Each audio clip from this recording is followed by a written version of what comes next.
প্রতিদিনের মতোই অফিসের সেই বিরক্তিকর কাজ শেষ করে আমি বাসায় ফিরছিলাম। ঠিক তখনই আমার চোখ পড়ে দেওয়ালে লাগানো একটি পোস্টারের ওপর, যেখানে লেখা ছিল খুশি কিনুন। আমার কাছে এটি একটি হাস্যকর ব্যাপার মনে হয়েছে, তাই আমি সেই পোস্টারের একটা ছবি তুলি, কারণ বাড়িতে গিয়ে আমি আমার মাকে এটি দেখাবো। বাবা মারা যাওয়ার পরে আমি আর আমার মা একাই থাকি। আমাদের জীবনে তেমন কিছুই নেই, আমরা একটা সাধারণ মানুষের মতোই জীবনযাপন করি। যখন আমি বাড়িতে ফিরি তখন মোবাইলে তোলা ছবিটাকে আমার মাকে দেখানোর কথা ভুলে যাই। বাড়িতে যাওয়ার পর আমি বাড়ির কিছু কাজ করি, রাতের খাবার খাই আর তারপর ঘুমিয়ে পড়ি। আমার তখনও কোনো কিছুই মনে পড়েনি। প্রতিটা দিন আমার একই রকমের হয়, সকালে উঠে অফিসে যাওয়া আর ওই একই রকমের কাজ করা, আর তারপর বাসায় এসে ঘুমিয়ে যাওয়া। ব্যাস, এটাই আমার জীবন। কিন্তু একদিন কিছুটা ভিন্ন রকমের হয়। আমি সকালে উঠে রেডি হয়ে অফিসে যাই, আর প্রতিদিনের মতোই সেই বোরিং কাজ যেটা আমি রেগুলার করি। আর সেই দিন একটু কাজ অল্প থাকার কারণে আমার কাজটা তাড়াতাড়ি শেষ হয়ে যায়, আর আমি একটু আগে ভাগেই বাসার উদ্দেশ্যে বেরিয়ে পড়ি। আমি হেঁটে হেঁটে বাড়ি ফিরছিলাম আর ভাবছিলাম যে আমার জীবনটা এরকম কেন।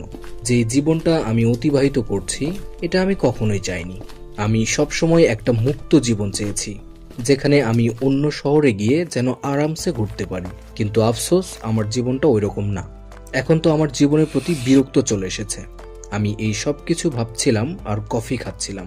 ঠিক তখনই আমার চোখ ওই পোস্টারে যায়, যেখানে লেখা আছে খুশি কিনুন। পোস্টারে একটা নাম্বার দেওয়া আছে। আমি কোনো কিছু না ভেবেই ওই নাম্বারে ফোন দিই। ফোন রিসিভ হয় আর তিনি হ্যালো বলেন। বুঝতে পারি একটা মেয়ে ফোন ধরেছে। আমি তাকে বলি, আমি আপনার অ্যাড দেখেছি, আমি ওই বিষয়ে কথা বলতে চাই। উনি বলেন যে খুব ভালো, তো তুমি কবে সেই ফুলটা নিতে চাচ্ছ? আমি তাকে বলি যে আপনি কোন ফুলের কথা বলছেন? তখন উনি বলেন যে আমি সেই ফুলের কথা বলছি যেখানে অফুরন্ত খুশি রয়েছে, তুমি ওটা কবে নিবে? আমি একটু চিন্তা করি আর বলি যে আচ্ছা ঠিক আছে, আমরা কি দেখা করতে পারি?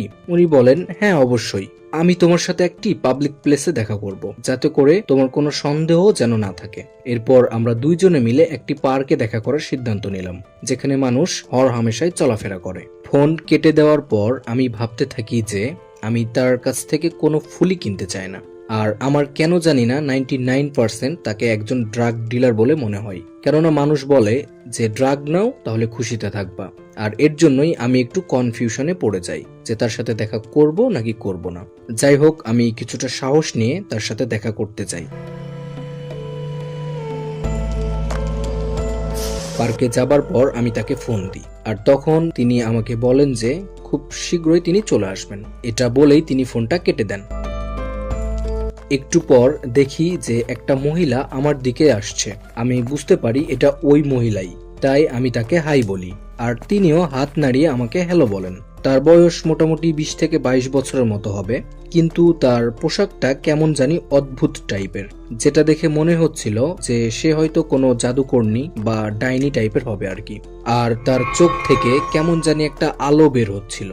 সোজাভাবে বলতে গেলে তাকে আমার সাধারণ মেয়ে বলে মনে হচ্ছিল না। উনি আমার কাছে আসেন আর আমাকে বলেন যে তুমি কি ওই ফুলটা নেওয়ার জন্য আমাকে ফোন দিয়েছিলে? আমি বলি যে হ্যাঁ, আমি ফোন দিয়েছিলাম। উনি বলেন বাহ, খুব ভালো, আচ্ছা এই নাও তোমার ফুল। আমি ফুলটাকে হাতে নিই। ফুলটা থেকে আলোর মতো কিছু একটা চমকাচ্ছিল, আর ফুলটা অসম্ভব সুন্দর ছিল। আমি ওই মহিলাকে বলি যে এটা আসলে অনেক সুন্দর, কিন্তু প্রকৃতপক্ষে এটি আসলে কি? উনি বলেন যে তুমি এই একই প্রশ্ন আর কতবার করবে? আমি ফোনেও তোমাকে বলেছি যে এটা একটা ফুল যেখানে অফুরন্ত খুশি রয়েছে। আমি বলি যে বুঝলাম, কিন্তু আমি এটাকে কি করব? উনি বলেন বেশি কিছু না, শুধু তুমি এটাকে তোমার কাছেই রেখে দিবে, তাহলেই হয়ে যাবে। আর যদি কোনো সমস্যা হয় তাহলে আমাকে ফোন দিবে। এই সব কিছু বলে তিনি সেখান থেকে চলে যেতে লাগেন। আমি ওনাকে ডাক দিই আর বলি যে এটার দাম কত আর আমাকে কত টাকা দিতে হবে। উনি বলেন যে চিন্তা করো না, সময় হলে তুমি নিজেই এর মূল্য পরিশোধ করে দিবে। তারপর কিছুটা হাসতে হাসতে সেখান থেকে চলে যান। উনি যাবার পর আমি ভাবি যে এটা কেমন বোকামি, আর এটা কেমন চমকানো ফুল আমি আমার হাতে নিয়েছি। যাই হোক, এসব কথা বাদ দিয়ে আমি ফুলটাকে আমার পকেটে রাখি।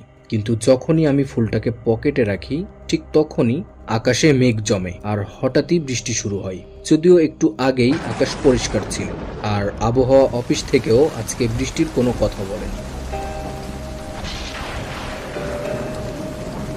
আমি বৃষ্টি থামার অপেক্ষা না করে বাসে উঠে পড়ি আর বাড়িতে যাই।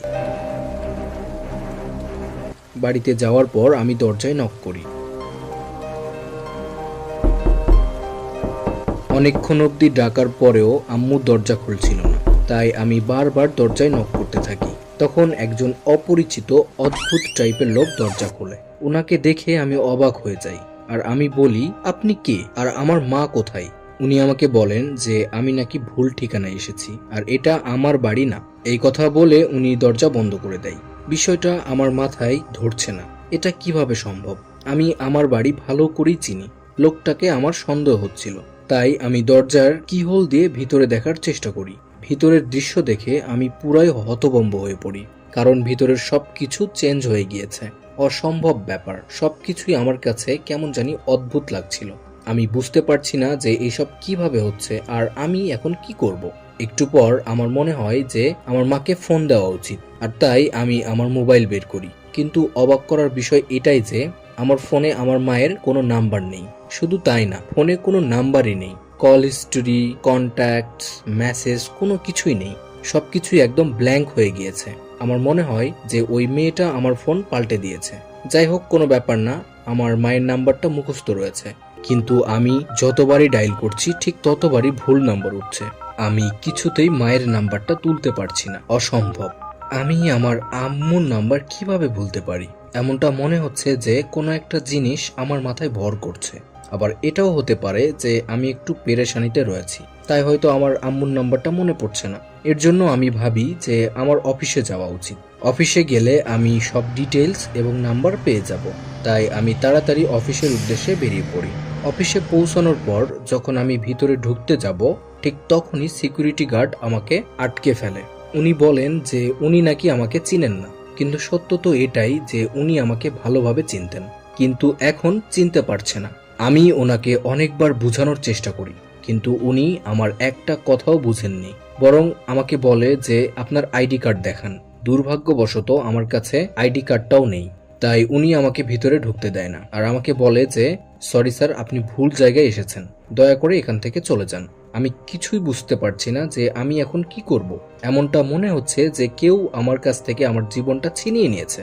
আমার কাছে আমার অফিস নেই, আমার বাড়ি নেই, এমনকি আমার মা অবধি নেই। আমার শুধু কান্না পাচ্ছে। আমি সবকিছু হারিয়ে ফেলছি, আমার নিজের কন্ট্রোলটাও ধীরে ধীরে হারিয়ে যাচ্ছে। যখন আমি আমার মাকে মনে করার চেষ্টা করি, তখন মায়ের চেহারাটা অবধি মনে করতে পারছি না। আমার জীবনটা অনেক সুন্দর ছিল, কিন্তু এখন মনে হচ্ছে যে কেউ আমার মাথায় ভর করেছে। ঠিক এমন সময় আমার ফোন বেজে ওঠে। আমি কোনোভাবে নাম্বারটাকে চিনে ফেলি। এটা ওই মেয়েরই নাম্বার যে আমাকে ওই ফুলটা দিয়েছিল। আমি ফোনটা রিসিভ করি। তখন উনি বলেন যে কেমন আছো আর সবকিছু কি ঠিক আছে? তখন আমি বলি যে তুমি আমার জীবনটা শেষ করে দিয়েছো, প্লিজ আমাকে আমার সেই সুন্দর জীবনটা ফেরত দিয়ে দাও। উনি বলেন যে আচ্ছা ঠিক আছে, আরো বেশি কিছু হওয়ার আগেই তুমি ওই ফুলটাকে কোনো একটা নদীতে ভাসিয়ে দাও, তাহলেই সবকিছু ঠিক হয়ে যাবে। এটা বলে উনি ফোন কেটে দেন। ফোন কাটার পর আমি আমার আশেপাশে থাকা নদী খুঁজতে থাকি আর তাড়াতাড়ি গিয়ে ওই ফুলটাকে আমি নদীতে ভাসিয়ে দিই। যখনই আমি ফুলটাকে নদীতে ফেলি, ঠিক তখনই বৃষ্টি পড়া বন্ধ হয়ে যায় আর সেই কালো ঘন মেঘ পরিষ্কার হতে থাকে। আবহাওয়া একদম আগের মতোই ঠিক হয়ে যায়। তাই আমি তাড়াতাড়ি বাড়ির উদ্দেশ্যে বেরিয়ে পড়ি। বাড়িতে যাওয়ার পর দরজায় নক করতে থাকি। আর তখন আমার আম্মু দরজা খোলে। আম্মুকে দেখে আমি অনেকটা খুশি হয়ে যাই, কারণ আমি আমার আগের জীবনটা ফিরে পেয়েছি। পরের দিন যখন আমি অফিসে যাই, তখন গার্ডও আমাকে আটকায় না। তখন আমার খুশির কোনো অন্ত ছিল না। সেই দিন আমি রিয়েলাইজ করতে পারি যে যেই জীবনটাকে আমি বোরিং আর বেকার মনে করতাম, আসলে সেটি আমার জন্য সবচেয়ে সুন্দর জীবন। হাই এভরিওয়ান, আশা করি ভিডিওটি তোমাদের অনেক ভালো লেগেছে। আসলে আমরা যখন অন্যদেরকে দেখি তখন ভাবি যে আরে ভাই, ওর জীবনটা কত সুন্দর, আর আমার জীবনটা একদম বোরিং আর বেকার, কোনো মূল্য নেই আমার। গাইস, আমরা দূর থেকে যেমনটা দেখি ওইরকম নাও হতে পারে। যদি ওদের জীবনটাই তোমাকে দেওয়া হয়, তাহলে হতে পারে যে তুমি কেঁদে কেঁদে হাঁটু গেড়ে তোমার জীবনটা ফেরত চাইবে। আল্লাহ তোমাকে অনেক সুন্দর আর একটা অমূল্য জীবন দিয়েছে। প্রাণ খুলে বাঁচো আর এই ভিডিওটাকে লাইক করো। কমেন্ট করে নিজের মতামত জানাও আর শেয়ার করে তোমার কোনো বন্ধুকে তার জীবন সম্পর্কে জানার সুযোগ করে দাও।